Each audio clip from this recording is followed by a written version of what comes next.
It has been a wild couple of days in the world of college athletics right now. The athletic director for San Diego State joins us to help us break it all down. J.D. Wicker back with us on the Cannons. J.D., it is great to have you. Let's start with Ernie's update. That's the big news in the world of college sports. What'd you think?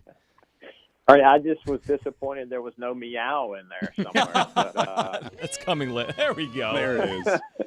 JD, we're learning this afternoon from Nicole Auerbach, who reports for The Athletic, that the Pac-12 is now expected to announce today that it's going to play a conference-only slate. We know about the Big Ten's announcement. So what impact will these announcements have, whether it's the Big Ten or the Pac-12? What impact does this have on San Diego State and the Mountain West? Well, there's, a number of contests, obviously, against, I think there were 2 football contests against the Big Ten.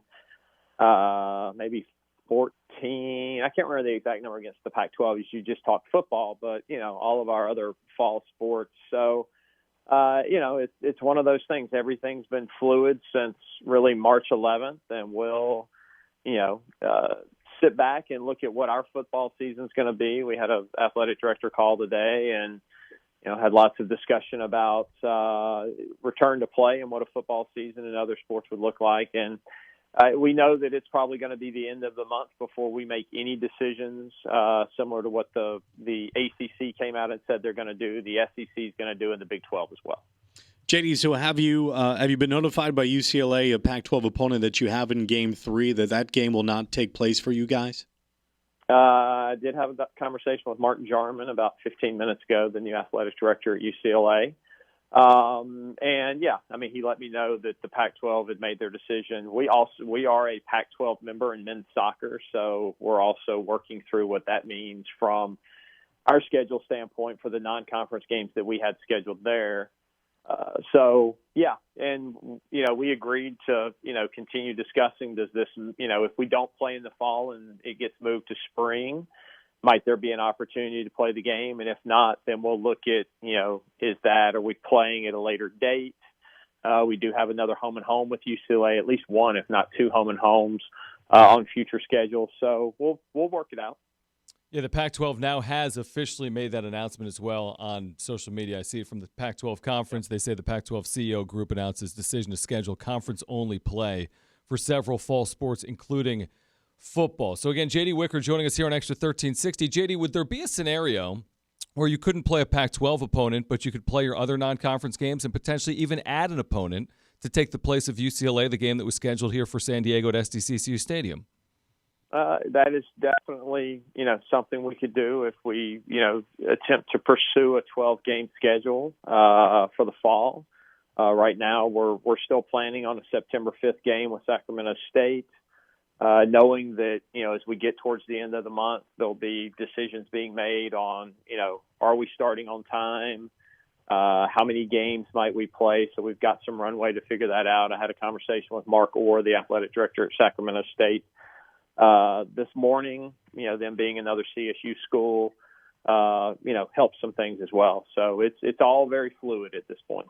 JD, what is the most difficult thing that you are working through as of now? Is it more financially, or is it more health and safety? And we can look at specifically to football, which has so many players involved. It's everything, really. But, obviously the health and safety is number one for us.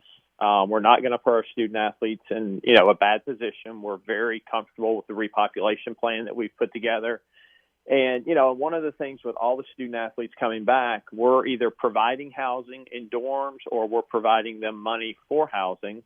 We're providing them meals. They have ready access to team physicians, athletic medicine.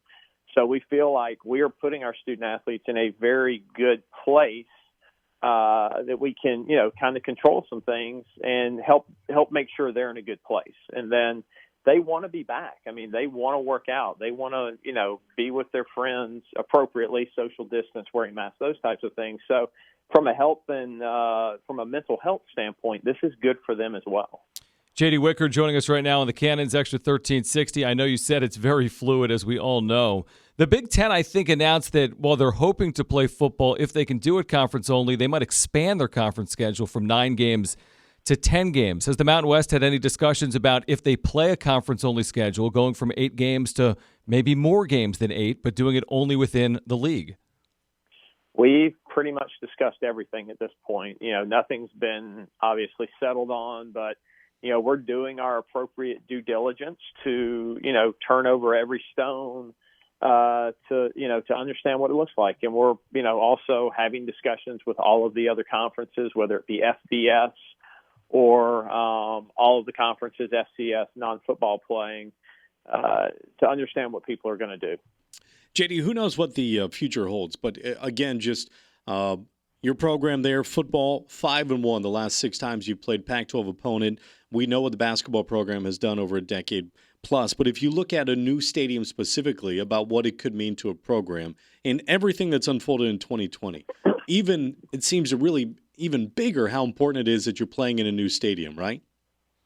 Yeah, obviously the stadium is, Mission Valley as a whole is so big to this institution going forward. This is a snapshot in time, and we know that what we're doing in Mission Valley is going to help the institution grow, the athletic department grow.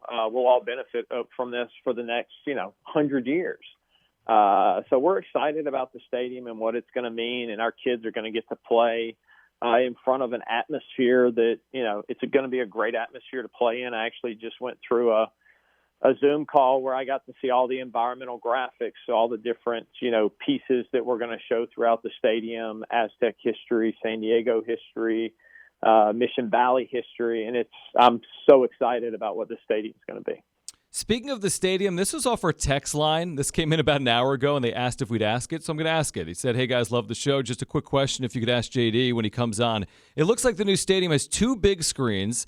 Does he know what size those are going to be, or is that still an ongoing process? Thanks. So, any information on the video board component of the new stadium? They're going to be big. I do not know the size of the screens off the top of my head, but I can try to figure that out and get it to you guys. Big is good. Yeah, big is good. JD, let's say that you were out with a friend, although, again, outdoors and with masks on. And, they were having a difficult time not being a prisoner of the moment of what is unfolding now in college football.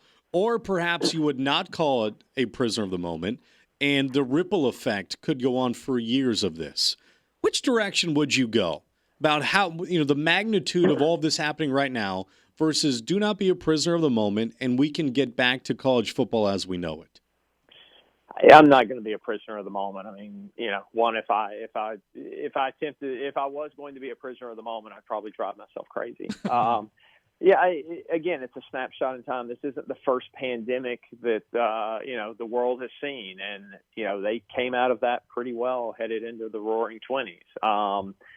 So it's one of those things. It's going to be really hard over the next, 6 to 12 months as we figure out this short-term piece. And then there's going to be that building it back up to what it used to be. Things are going to change. But I'm not concerned that, hopefully this time next year we're playing, we've had a vaccine. The disease has run its course to, that certain extent that we can have a more normal life that we're used to and that we're planning for a fall football season and soccer and volleyball and all the other things that we do. JD Wicker joining us right now on Xtra 1360. JD, what about the basketball season? I know it's a couple of months after the start of the football season, but would you expect changes to come when it comes to the scheduling for men's basketball with the upcoming 2020-2021 season when you look at some non-conference games being eliminated even out east so far with the Ivy League, and who knows what the Big Ten and the Pac-12 will do with basketball? I think it's premature to start too much planning. I think we need to get into, September and start seeing what the fall holds. But is there, as you look at things today, would you see a delay to the start of the season? I think that's, definitely something that's going to be talked about. And does it become conference only? That could be talked about. But, it's premature to make any decisions at this point because we're well out from basketball season starting. JD, so just to clarify, as the Pac-12 announces conference only, the Big Ten announces conference only, the Mountain West Conference plans to make that decision closer to the end of July?